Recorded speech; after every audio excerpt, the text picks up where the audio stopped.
I decided to leave Ashvale after hearing my own voice on the radio. Not because I understood what was happening, because I finally understood that I didn't. The town was not just hiding Lena. It was hiding parts of me, and I was terrified of what I might find if I stayed. I went back to my car. It was parked exactly where I left it, though I had walked miles away from it. The folded photograph sat on the passenger seat. This time I did not touch it. I started the engine and drove toward the road out of town. The fog parted ahead of me. For the first time, Ashvale seemed willing to let me go. I drove for 10 minutes, then 20, then 40. The road stayed straight. No houses, no signs, no lights. Finally, I saw something ahead. A wooden sign. My hands tightened around the wheel. Welcome back to Ashvale. I slammed the brakes. The town waited in front of me, unchanged. The motel sign blinked. Vacancy. Expected. I turned the car around and drove the other way. Same road, same fog, same sign. Welcome back to Ashvale. I tried 3 more roads after that. Each one returned me to the same place. By the 5th time, I stopped in the middle of the street and screamed until my throat hurt. No one came.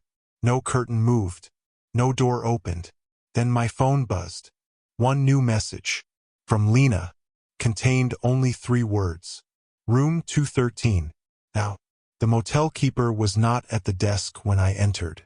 The guest book lay open. My name was still there. But now, beneath it, a new line had appeared.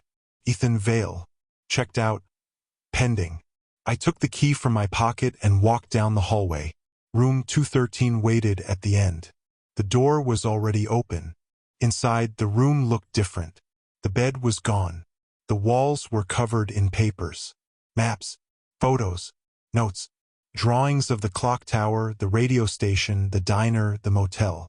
All in my handwriting. I stepped inside. On the floor was an old suitcase. My suitcase. I knew it before I opened it. Inside were clothes I didn't remember packing, a flashlight, a tape recorder, and a notebook. The first page read, "If I forget again, my name is Ethan Vale. I came to Ashvale to save Lena, but Lena came here to save me first." I turned the page. There were rules, 6 of them. Rule 1. Do not trust any road that appears after 2:13 a.m. Rule 2. Do not sleep in the motel unless you are willing to dream someone else's memories. Rule 3. If the boy speaks your name, he has already seen your ending. Rule 4. The radio never broadcasts the past. Rule 5. Mara remembers what the town allows her to keep. The 6th rule had been torn out. I searched the suitcase and found the missing page folded inside a cassette case. The handwriting was mine, but the words had been crossed out again and again. Finally, at the bottom, one sentence remained. Rule 6. If you find the door beneath Ashvale, do not open it alone. The room went cold. Behind me, someone whispered, "You opened it last time." I turned. Mara stood in the doorway. For the first time, she looked afraid. "You remember too much," she said. I held up the notebook. "Where is Lena?" Mara looked at the torn page in my hand, then at the floor beneath my feet. "She is where you left her." The lights flickered.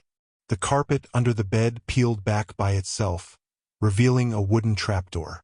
Scratched into it was Lena's handwriting. "Ethan, if you remember me, don't open this." I reached for the handle, and somewhere below the room, something knocked back.